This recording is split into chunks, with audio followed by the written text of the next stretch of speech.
Okay, we are live. Hello, good morning, good afternoon, wherever you might be coming in from. We will be getting started in about 3 minutes. But here's the icebreaker question for this webcast. If you could, please post in whichever chat mechanism you have on your platform, Twitch, YouTube, or LinkedIn. Post where you are coming in from geographically, which country or which state you are coming in from. I'm coming in from New York, if anybody's interested. Virginia. Oh, Oregon. we got somebody from Calgary. I see that. I'm coming in from the Seattle area. Seattle. Let's see. Good morning, good afternoon, depending on where you're coming in from. We will be getting started in about 2 minutes. If you are just joining us, please post into the chat where you are coming in from, either your country or your state. It's always a fun thing to know where folks are joining us from.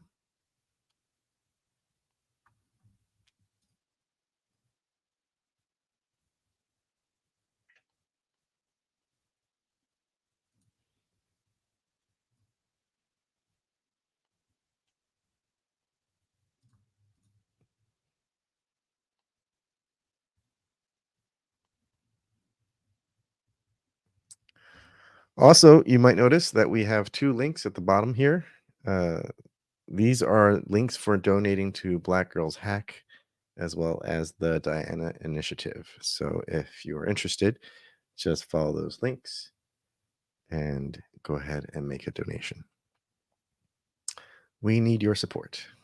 We are both nonprofit organizations. All right, good afternoon, good morning, wherever you might be. If you are just joining us, please feel free to drop into the chat where you're coming in from, either your country or your state. It's always fun to know where folks are joining us from. I'm from New York.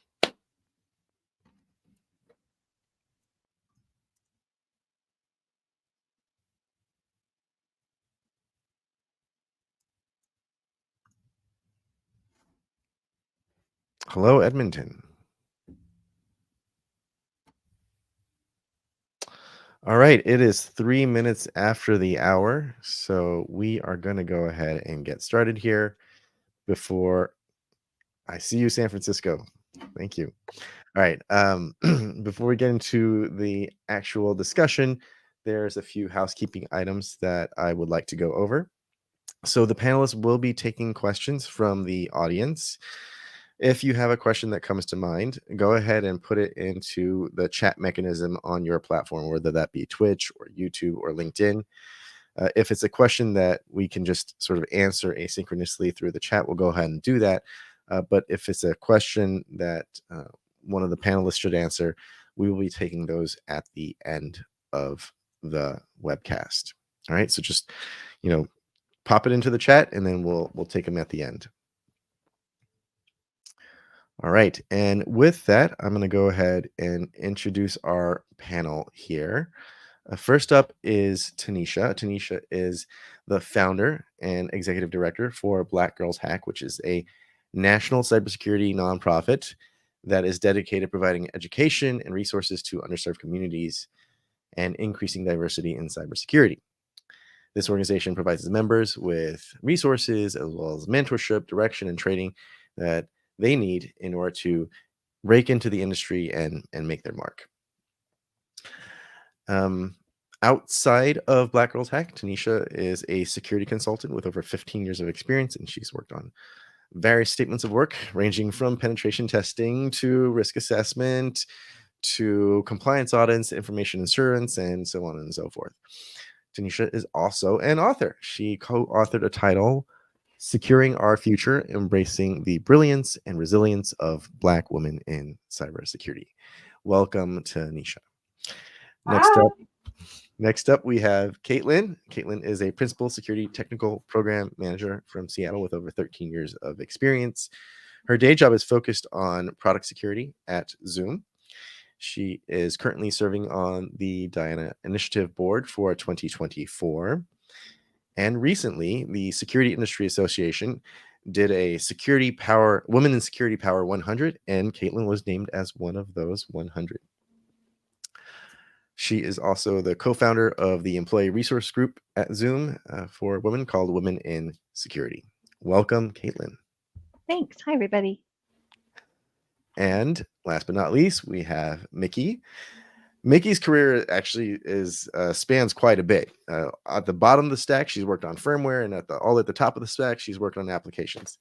But for the last 9 years, she's had a security focus where she's working as a security researcher at Intel Corporation, where she's working on secure development lifecycle as well as acting as the product security expert for open source software. She is a writer, an award-winning public speaker on technical subjects, DEI subjects, as well as other social topics. And she serves as a board member for Portland Women in Tech, as well as a staff member for Women Who Code, PDX. And she's also a board member and staff member for the Diana Initiative. All right, welcome, Mickey. Hi, nice to be here. Excellent. All right, so those are our panelists, and we'll get into the discussion in a moment. But before we get into the first segment, I would like to share with everybody the impetus for this webcast. First of all, we are holding this webcast in March, Women's Month, which is timely because women are one of the groups that primarily benefits from DEI initiatives. The second reason why we're doing this webcast is because we feel it is important at this time to double down on the DEI conversation. Ever since the Supreme Court struck down affirmative action in higher education last summer, there's been an uptick in legal action against corporate DEI initiatives. So now more than ever, it is important to discuss DEI.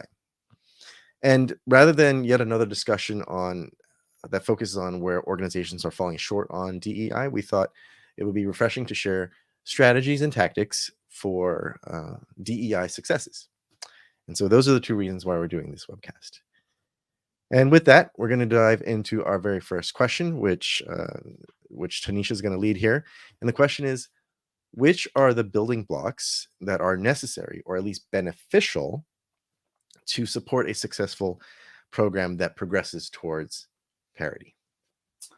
I think that being able to have self-awareness for me is one of the biggest things, because I think that a lot of times, even people with the best of intentions will look around and they'll see a whole bunch of people who look like them. And I think that being able to look around and see where you are lacking in terms of diversity will help you to figure out like how you can do better and what areas that you may want to focus on. So for me, I'd say, it's important to be able to say, hey, how are we doing on diversity, to have honest conversations about them, and then to make it a priority. I think from a human perspective, not because there's a legal requirement for it, but just because it's, I think, what's right. So Caitlin, Mickey, you want to weigh in on that one? I can say a little bit about kind of my perspective. I think a huge piece of it is going to be that allyship. And Huxley, I think you're kind of setting the bar here with helping us organize this and, amplifying our voices into different streaming platforms. But I think it's really easy for allies to step into the space when it's happy and positive, and DE&I is very supported, and it's something that companies are embracing. When I think it's really hard for everybody, not just allies, when it's something that we see being bashed or not taken seriously at different companies, or just out in the news too. So I would ask that if there's allies on the call, that they continue to support through the good times and the bad when it comes to DE&I. And if you're not sure how to do that, reach out to somebody that, like Tanisha said, maybe doesn't look like you or doesn't sound like you, and ask, hey, how can I be supportive of you, and have a great conversation around what each of you can do to help help support each other, because I do think that, like I said, it's easy when it's easy, but we still need people to help support us when it gets a little bit more challenging. So I'm hearing self-awareness, reaching out, but also allies that are not just fair weather allies. Mhm. But Mickey, other building blocks that you think would be necessary for a Oh, successful DI program. yeah, absolutely. And just to add on to Tanisha and what Caitlin both spoke to is uh, the fact that you really need to listen and listen with intent. Too many times, people listen and are trying to fix the problem without actually hearing what the actual issues are. And so it's one of those things where you really need to, not say anything and just sit back and listen, and then go off and see how to formulate a fix for the issues. Yeah, and I think just to add on to what Mickey was saying about having that open dialogue, I think is being able to have a environment that fosters frank and honest communication, right? For people to be able to say, hey, this is what's wrong, and this is without it being like offensive or without it being something that's going to be confrontational, right? Because when you do things like a lot of times the business will do like a SWOT analysis and say, what are the opportunities? What are the threats, right? And I think that one of the things a lot of companies don't realize is that, not having a open, lines of communication where you can talk about the problems, I think is definitely a threat to a lot of companies, because I think statistics have shown throughout time that companies that are more diverse have better bottom lines. And I forget what the exact number was, but I think it was something like 20% more, better financial outcomes for companies that are more diverse than those that are not. So I think it's important that have conversations and communications about, hey, how can we be better? I think also supporting those organizations financially, right? So many of us are involved in these nonprofits where we depend on fundraising, and a huge piece of that is networking and people, of course, showing up and supporting the events. But we have to have that fundraising to keep some of our events, whether it's a hybrid event or in-person event, going. So I'd ask that folks just remember that too. When it gets more challenging, that's probably a time when we need folks to lean in even more and be able to support financially, just to keep it going, and just keep that in mind when it gets a little bit more challenging. 100% agree with the financial piece, but I'd say for the people who also don't have finances, if you have time, that's another thing that volunteer organizations can definitely use, is more hands to help get the things done, because that a lot of times will help reduce the financial the need to spend money. I think always number one is finances, financial support, but if not, time is also another way that can be helpful. Would would you agree that getting the word out about these organizations goes hand in hand with that? Because I suspect that a lot of folks in the industry at large may still not be aware of these various organizations like Black Girls Hack or the Diana Initiative. So um, perhaps being bold about talking about it and mentioning it to anybody and everyone that would be willing to listen. Perhaps, I don't know. Like, what are your thoughts on that? I would agree completely. I think that Diane Initiative and Black Girls Hack probably live on the opposite end of the spectrum. You see Diane Initiative, and just by its name, you may not necessarily know what it is that they do, or that they're a women's organization, or what their focus is. And I think that that's probably like cybersecurity realm, right? And then for us, people assume, oh well, Black Girls Hack, they're clearly about hacking and it's for Black girls, right? And I think that, on both ends of that spectrum, if you just look at the things on face value, you'd probably be incorrect, right? Because Black Girls Hack is open to all, and Diana Initiative, focuses on so many different things that you wouldn't necessarily just know just from looking. So, I think that, a lot of times people assume, like that, hey, Black Girls Hack must only be for Black girls, and then when the people, send messages and say, hey, do you support, I am a cis white male, is it okay if I come? And I'm like, yes, please come hack. So it's just a matter about, getting the word out, but then also not being afraid to, communicate, ask, and see what's available, and who these organizations serve. So, Caitlin, Mickey, any other building blocks that you think are necessary or at least beneficial uh, for a successful DEI program that comes to mind? I will kind of just step in here, and that to kind of just add on. Money is a really big thing, and especially right now for many of these organizations. I'm on the board of was on the board of directors for Portland Women in Tech, and unfortunately, them being a 501c3 and the pushback that's come all across the nation for DEI initiatives has really taken a heavy toll on donations to all of these organizations, and it actually forced Portland Women in Tech to actually close down after years and years and years of providing, support to the community. So, I mean, it's really important that people, continue to back these organizations. Absolutely. I think that that's absolutely true. Last year thought, hey, this is a really hard year for nonprofits. And, it seemed like it was absolutely horrible. But then this year, it's like, it's really hard for nonprofits, I think even more so than it was last year, just because as a result of some of the downstream impacts of that ruling by the Supreme Court.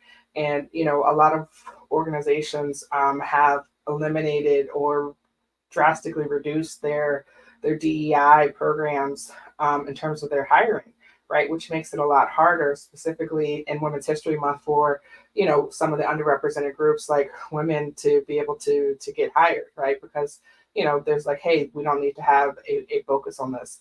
And I think in order for us to be able to operate and do the things that we do, money is the most important thing in order for us to keep operating, because I think that I would hate for, the amazing people that both Diana Initiative and Black Girls Hack support and help to get, certifications and network and to get jobs, for us not to exist, a year down the line because, of the attack on DEI and, I think the notion that it's not important anymore.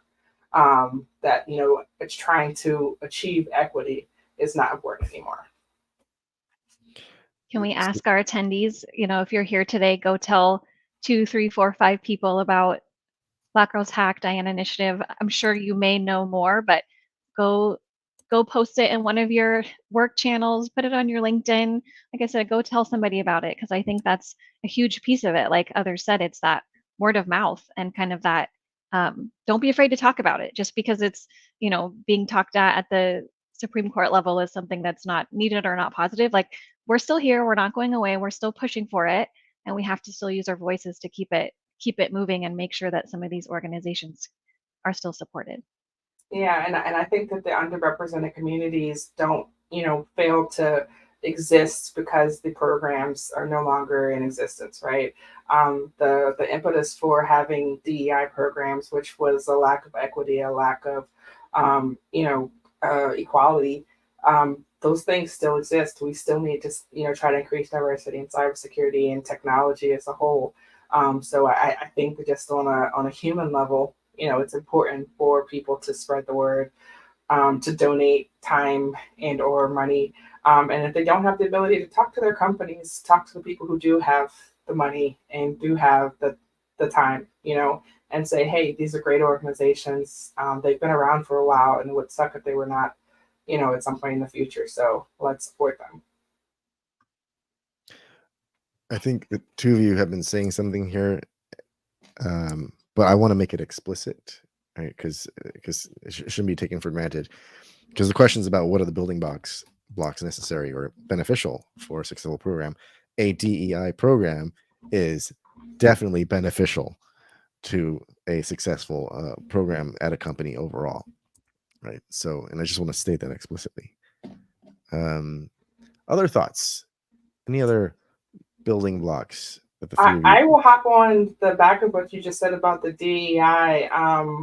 The ERG programs are needed, and say that not just are they needed, but they also need money, because I've been in companies where there have been ERG groups that are like, hey, you're free to get together and talk about, your problems, but, you don't have an executive sponsor. You don't have, basically money to be able to affect change. You don't have the support of the organization to be able to actually implement that change throughout the organization to actually make a difference. One of the companies I worked for before, their ERG group says, hey, we're not going to be like your token, Black people, or we're not going to be on your campaigns or, whatever until we actually start to see meaningful, change within the company. And I was like, I'm sitting here trying to problem solve and being like, hey, when you go to your website, it looks like super homogenous. Maybe if we put a little color on it, it might. And they're like, no, we're not putting any color till they actually, make a concerted effort to make sure that there's, change within the company. So I think having an executive sponsor and having money to be able to do the things, don't just, talk about it, be about it. Yeah. I'm glad that you mentioned ERGs because I think that is a key aspect of this that ties into some of the organizations that we're representing today. And when I talk about ERGs, I like to say, like, yes, you can spin them up with no budget, but have that budget sheet ready to go. Have your documentation very tight because you should be asking for budget, right? And understand what you're asking for so that when, however you get the money, whether it's, upfront at the beginning of the fiscal year when you're able to ask or there's leftovers, make sure that you can tell whoever's asking, an executive sponsor or your finance person, how you're going to spend that money, what the benefit will be. And a lot of it, from what I've seen, has come back to that documentation. And when you have it tight and it's clean and you can come in and say, this is what we'll use it for, it makes it a lot easier to be able to spend that money. And I also talk with some women that say, I've been told no with with the ERG that I'm working with. I said, that's fine. But you put a reminder on your calendar for once a quarter or once a month, and you send your message, you call your finance person, you call your executive sponsor, and you continue and you don't stop. Even if they tell you no 5 times, you keep asking because you're gonna need that budget, and you should have that budget to be able to spend it within your ERG community. Mm. And Caitlin, this actually sounds like you're providing a solution for a challenge, which is a great segue to the next segment here. And of course, this is going to come back to you right after I recite the question here. But the question is: of the successful programs you've seen in the past, which hurdles have had to be overcome, and how do they address those challenges? And you've already given us one example of perseverance and documentation to ensure future funding for an ERG. But what are some of the other things that you can think of, or some of the other hurdles that you've seen in the past, and how were they overcome? Yeah, I'll double down on that documentation piece in terms of um, the how, the why, the what, the when, right? Of understanding how you're going to be standing up, whether it's the internal ERG like we're talking about, or maybe it's a nonprofit organization. Anyone most likely that's going to be getting involved, whether it's a volunteer, someone that's financially supporting, they're going to want to see that you have your ducks in order and that you sort of thought through what these groups are going to go after and stand for. I think Tanisha touched on it earlier. A huge piece of that is volunteers. It's bandwidth, it's time from people. I think probably everybody on the call today is doing this in their own free time because they're passionate about it and they want to keep it going. I've experienced difficulty in getting volunteers at times, but just like I said earlier with budget, you keep asking and you say, hey, do you have 5 minutes? Do you have an hour? It doesn't have to be this big, huge, scary commitment. Take folks up on what they can commit and when they can commit it in terms of time, and ensure that you, as maybe the leader or the person that's directing, are taking care of your bandwidth perspective as well, because you don't want to get burnt out. And if you do, make sure you have a co-founder or another board member that you can say, hey, this is a tough week for me. I'm going to have to step back a little bit, and they'll have your back and say, that's no problem. I can step in and help drive some of these webinars or events that are going on or whatever it may be. But I think a huge part of that, again, is the documentation, the finding your people, whether it's volunteers. And then you all heard me harp on budget earlier, so I won't hit on that again. But I think those are kind of my three main pieces that I like to look for. Excellent. So, Mickey, Tanisha, do you have 4, 5, and 6 that you can add to the list? Oh, absolutely. I've got another one that I can add in. One of the things that's really come up really heavy in the last couple of years is, of course, pushback on DEI programs, right? And so being able to answer that pushback. So many times, Gartner had a really good article a couple of years ago about how to identify and deal with DEI pushback. And they basically said, came up with this these three segments called denial, disengagement, and derailment.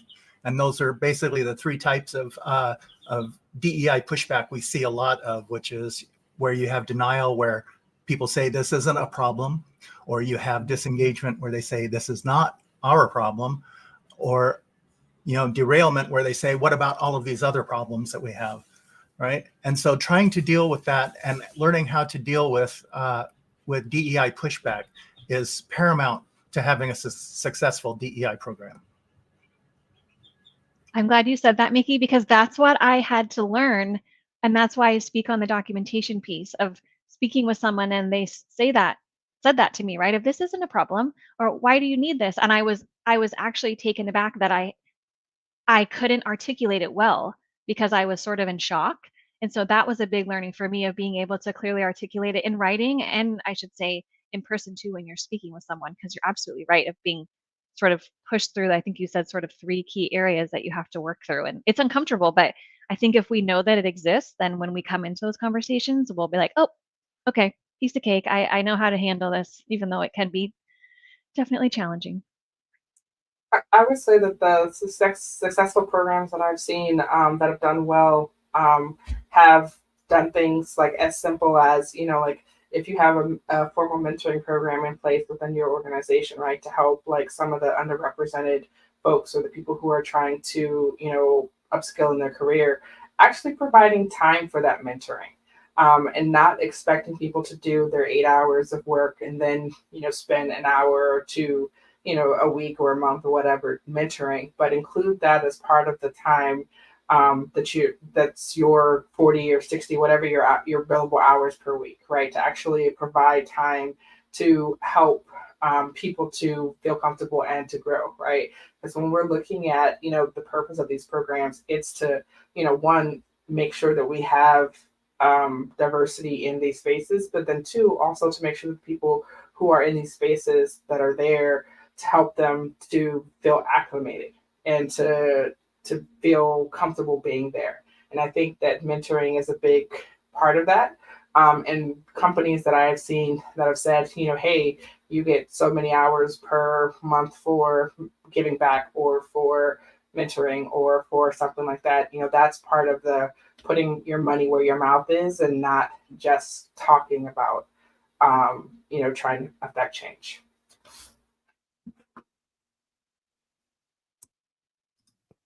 So on the mentoring bit, I've done mentoring in the past for ERGs that I've been involved with, and it's not a huge lift to be a mentor. It really isn't. I mean, you're not taking out a whole lot of your time to talk to somebody that's more early in career. So it's an easy thing to do, in my opinion. It is, but I think there's a difference between good mentors and bad mentors.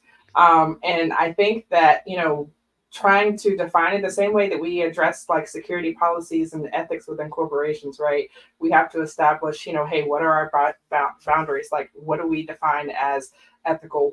How do we establish those? I think that with mentoring, we need to do the same thing because we want to make sure that we are actually helping people in their careers and not, for example, making them feel alienated, right? Because I've had mentors who've been absolutely amazing that have helped to uplift me and, help encourage me. But then I've also had ones that have said, hey, you're imagining these things, like when you speak up and, you say something and then a man speaks up and says the same thing, but then they get credit for the idea. Maybe you're not looking at that situation correctly, or maybe you weren't articulating yourself well, or, what I'm saying, they'll say things that are like, hey, your reality is not actually your reality, right? So I think that how do you be a good mentor? How do you be a good ally? How do you be, a good support system for someone is important, right? Because, good intentions are great, but, there are some times people's own biases tend to get in the way of them being effective in those things.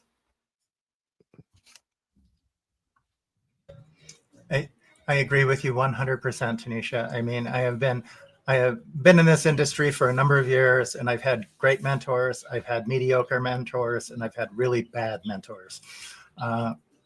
One of the things that I really suggest people do is they go out to the different organizations for some of these intersectional marginalized communities. So like I mentor with Out in Tech, I mentor with Anita B organization. And so I pick a bunch of different organizations to go do my mentoring with, to try to hit a very broad, swath of the public, so that way I'm not stuck in one specific area and not stuck with just mentoring the same group of people all of the time. I was about to say I do the same thing. I've mentored with Blacks in Technology and WESIS, and of course with Black Girls Hack, and I do that not because hey, I've got more hours in the day than everybody else, but because I think it's important that for people who are looking for a mentor, for them to have people who look different, what I'm saying, or like them, and there may not be as many people in other organizations that look like me as there are, an organization called Black Girls Hack. There's probably a lot of Black girls in that organization that you could find somebody that looks like you, right? But within other organizations as well, just to let people know, like, hey, I've got all of this experience, like learn from me. That's why I started doing this work. It's because I think it's important that, we kind of share our collective experience and some of the, road bumps that we've hit along the way and how they can kind of avoid some of those and maybe make their path a little bit easier. All right. So aside from mentorship, which is very important, but aside from mentorship, what else have you all seen in terms of hurdles for successful programs, and how are they addressed? One thing I think you see a lot of in a lot of big corporations is a lack of empathy from the people dealing with these marginalized groups. They have absolutely no understanding of what these marginalized groups go through. And so, creating like Tanisha said earlier, a safe space where you can actually go in and train and explain to people how this works, and basically foster empathy throughout the organization. To me, that's super important. I think maybe this goes back to the previous question too about building blocks. Would you agree that support from the top is highly crucial? Well, everybody says that, and it's one of those things where a lot of times you see companies support it from the top. Most employees want this, but it tends to be the middle management that shrugs it off, and because they're under certain time guidelines, or they're under production quotas or things like that, and they don't see the value of actually doing this, and so you have more pushback from the middle than you should, and so therein lies one of the biggest problems.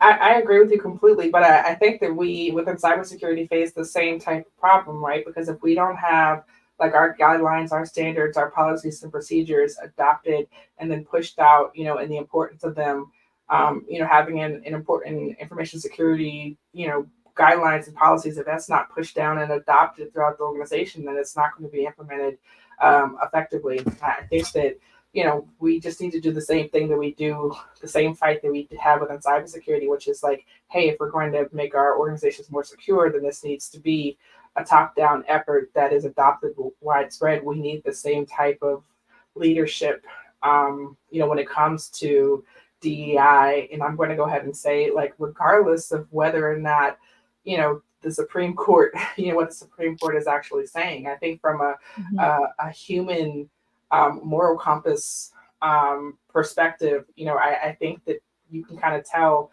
like how you feel about it, and if you feel like it is wrong for people not to be treated equally, then what are you doing about it? How are you helping? Are you interviewing people who don't look like you? Are you mentoring people who don't look like you? Are you sponsoring people who don't look like you? Are you donating to organizations that, address people who don't look like you? What are you doing? Because there's a difference between just, sitting in your nice, cushy lives, and doing nothing and saying like, hey, it's wrong, and actually doing something about it. And I'm not saying like, hey, start like a whole nonprofit, because I can tell you that's a lot.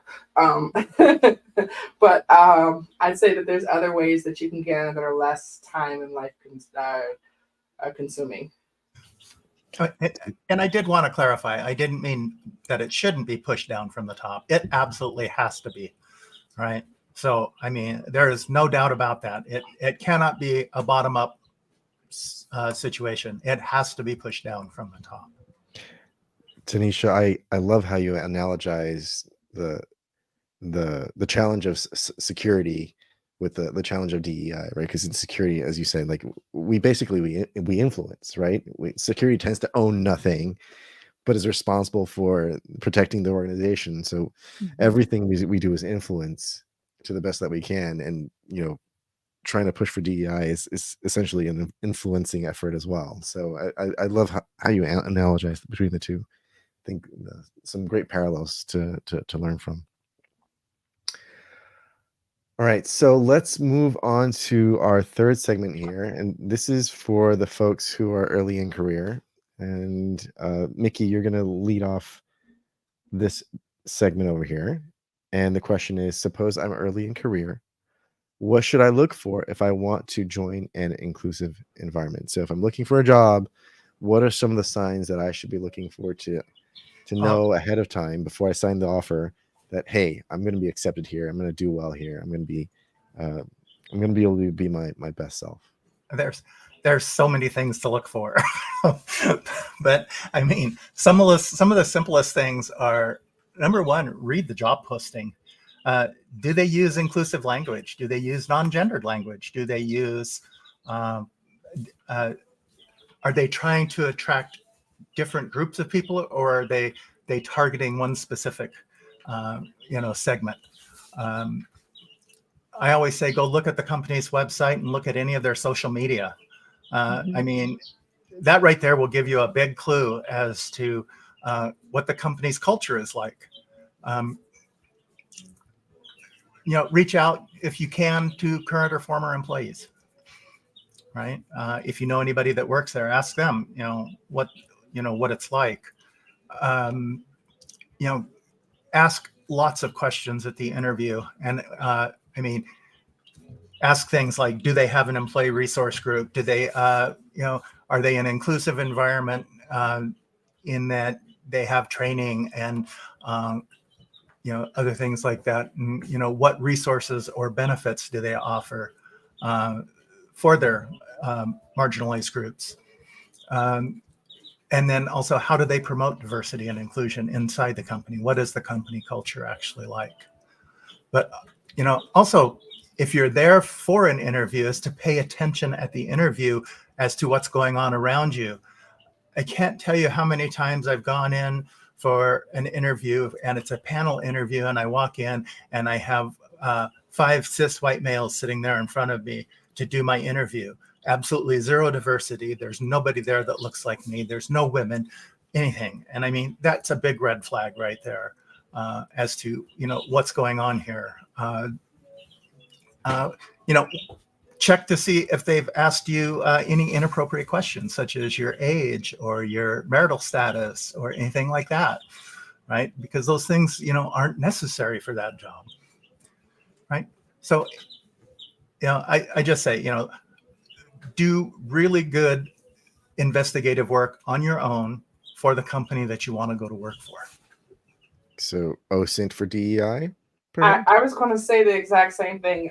Some slight OSINT. Like whenever I am applying for a job, I will always do some slight stalking, aka OSINTing, of whoever it is that I'm interviewing with, the people who are actually working in that department, and I will have conversations. And I think this too often people assume like they want the jobs to like pick me, right?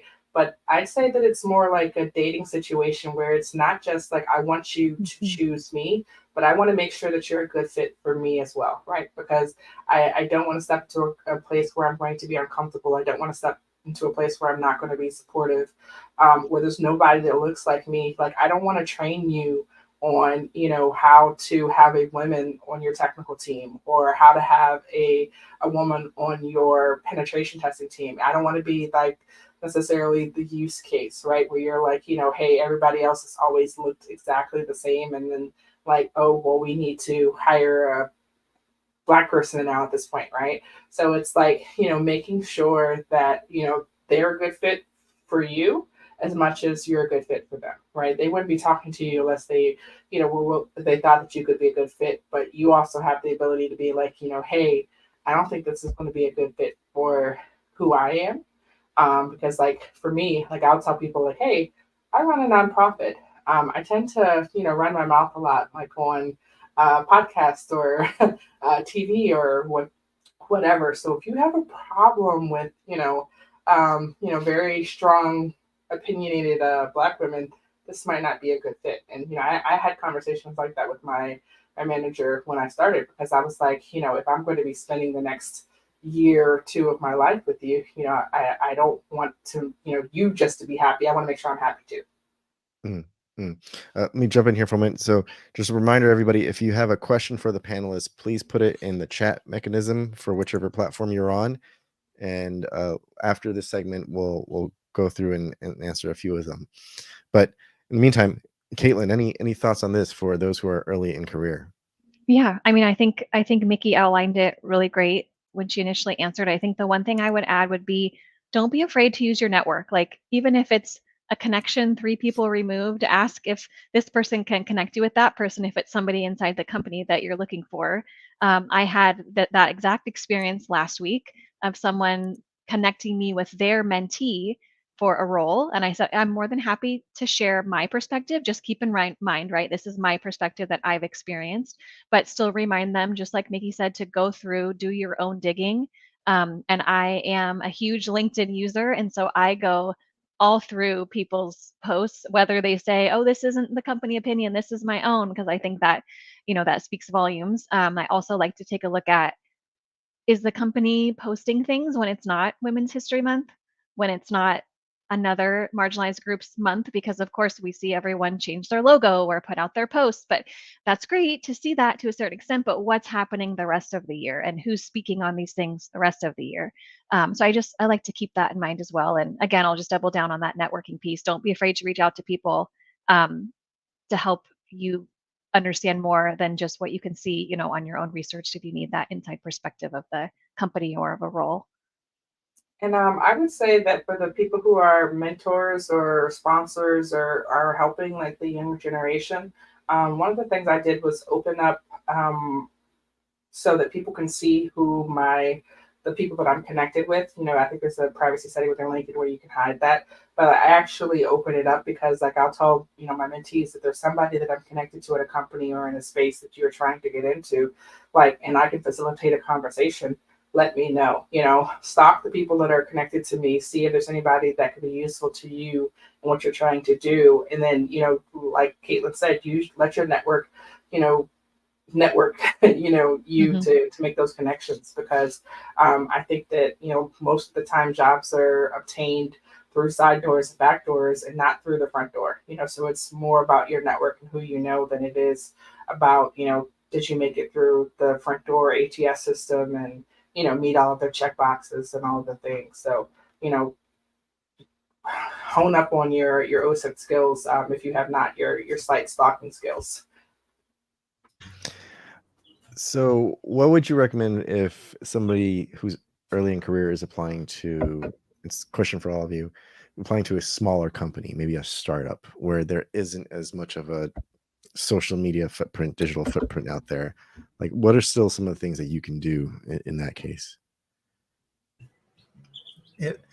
Ask about the teams that are made up. I mean, if you're coming in, as long as you're not employee 1 or 2, I'm assuming that, this is a small startup and there's already teams there. Ask about the teams, ask about their team makeup, ask about what their plans are going forward for teams. How are they approaching diversity? Are they hiring from one college? Are they hiring from one state? Are they hiring from, are they looking broadly for employees, or are they, narrowly focused?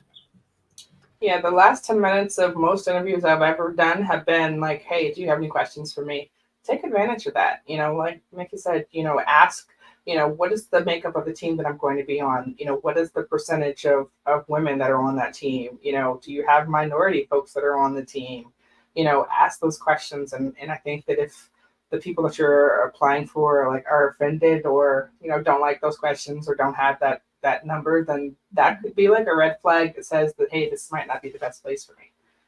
But use that time to, be like, hey, let me find out about you too. I'd say too, for early in career, sort of stepping into that networking piece can be sort of scary at times. Like you feel like you don't know anybody, or maybe you don't know your stuff.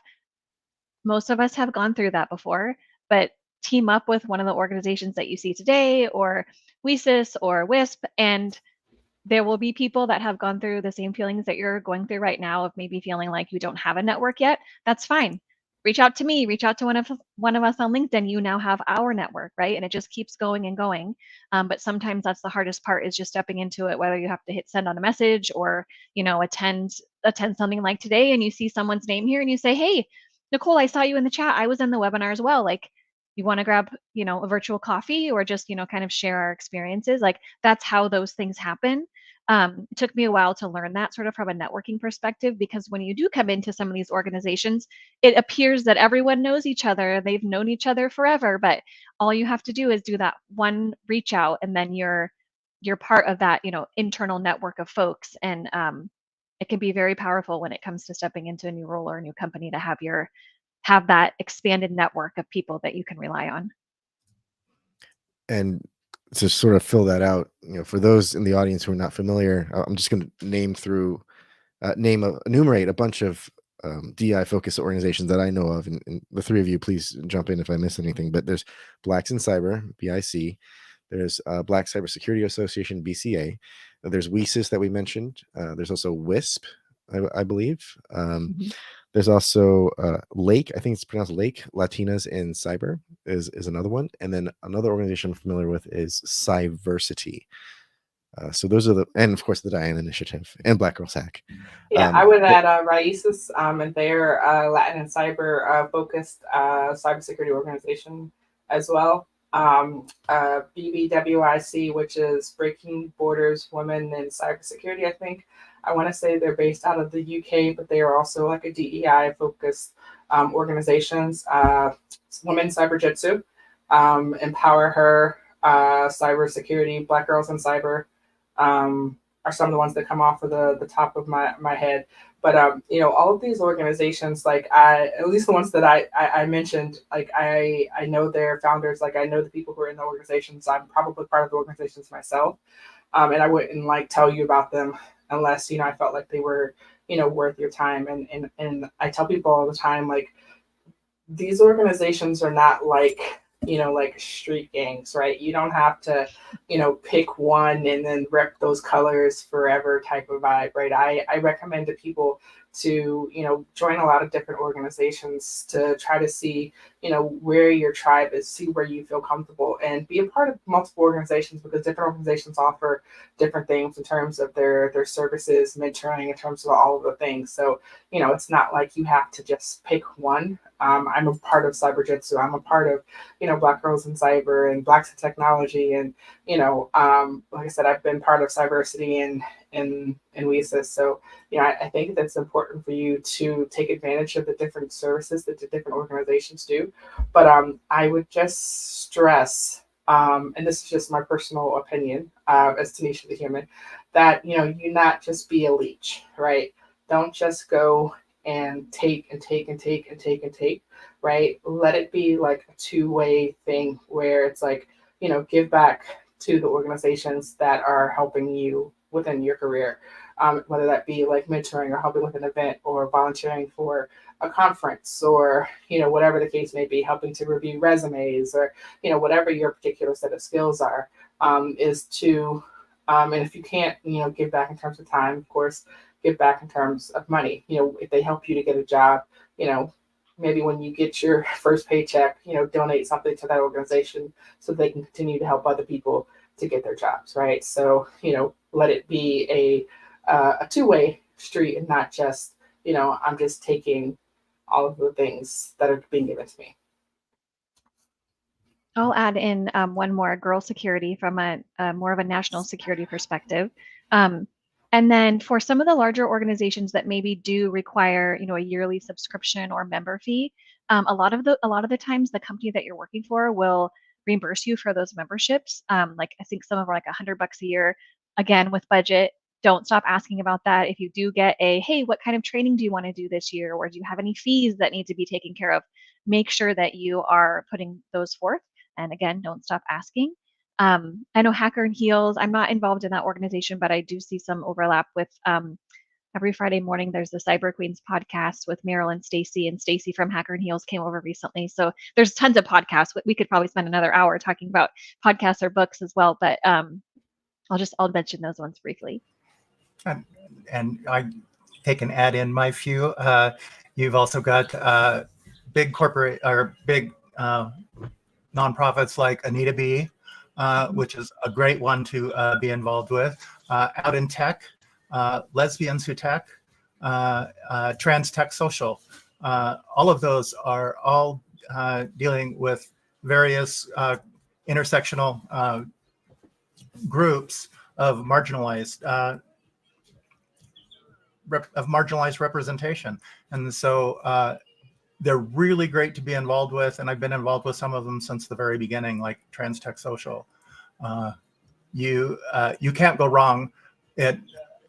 There's, once again, having a diverse group of organizations that you belong to will do nothing but help you. Yeah, and I think most people define themselves in a lot of different ways, right? So, I'm a woman, so I'm a part of women's groups, and I'm an African American, so I'm a part of African American groups. And, however it is that you define yourself, I'm an engineer, so I might be a part of engineering groups or in hackers groups. And, however you define yourself, there are organizations that are out here that, can help you to do things that are in that space and help you to find your community. And I would also say that, as you're considering your donations, you're giving for the year, that you look past the big glaring big organizations and then also look at some of the smaller organizations that have been around for a while as well. Because I know a lot of times as a small organization, we've been around for, I think, 4 years at this point, a little over 4 years. But a lot of the giving goes to a lot of the much larger organizations. But there are other organizations that are smaller that need help as well. So, as you're considering your giving, just consider groups of different sizes, not necessarily less trust, but just, not as big of a profile. So for those of you in the audience, I'm going to take an action item to actually write down the list of organizations that we mentioned in the last 3 minutes. So you don't have to memorize and you don't have to jot it down in your notes. I'll jot it down for you and I'll post it somewhere. All right. Let's go on to the next segment, which is Q&A. Nicole, I think we have time for one question probably for the panelists. Is there a question that you think is would be the best one for everybody to answer?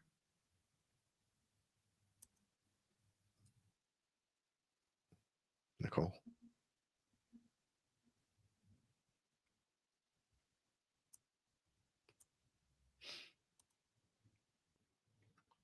Okay. All right. She just sent it in chat here. So it's for the panelists. The question is, how can I do diversity, equity, inclusion, employee resource groups better? So this is going to be lightning round here. Each one of you has basically a minute or so on your thoughts on how can I do DEI ERGs better? I can go first. I will say we mentioned this earlier, but practice that active listening. whether you are leading a DE&I group or you're a participant and ally, it goes for everyone. And then I'll triple down on my don't stop asking, whether it's for resourcing or volunteers, right? You stay persistent, and you, even if someone tells you no, go away, stop asking, I don't want to, give money or volunteer, continue to be persistent, because you are going to have setbacks, but you need to be able to continue to move forward. Find your buddy if you need somebody to kind of tag team that, but you don't stop asking. So you need to listen, but also you need to continue to be asking at the same time. I would say give the groups time to be able to do the things, give them money to be able to accomplish the things, and executive sponsorship leadership to be able to actually make an impact within the company. Mm-hmm. And mine would be, invite your employees to engage in DEI efforts. It has to be something, you've got to be able to encourage them to come in and leverage their skills and their networks and interests to help, contribute to and sponsor programs. Without their help, you're not going to get anywhere. Thank you. And that rounds out our webcast for the day. A few call to actions here. But, Nicole, can you drop in the links for the donations one last time into the chat here? So first call to action is, as we've been talking about here, if you want to volunteer, great. If you want to donate, support financially, great too. The links for financial support are posted right here at the bottom of the webcast. But, as the panelists have been talking about, volunteering is a great way to network and to find your tribe, and who knows, may lead to a job in the future. So look for those organizations where you feel like you belong and contribute time and effort if you can. And last but not least, I just want to thank all the panelists for sharing with us their insights on what makes a successful DEI program and what early and career folks can do to find the place where they belong. I certainly learned a lot from this conversation, so thank you all very much. And finally, last call to action is, go ahead and reach out to us on LinkedIn. Connect with us. I mean, I'm volunteering the three of you, of course, but I imagine you all agree. Everybody in the audience, please feel free to reach out to us on LinkedIn or Mastodon or whichever social media platform you use. We all are in this for the love of it. So, love to hear from you all. I also want to give a shout out to Huxley, our wonderful moderator. Thank you. Appreciate it. All right. Thank you very much, everybody. We'll see you on the next webcast. Thank you. Thank you. Bye.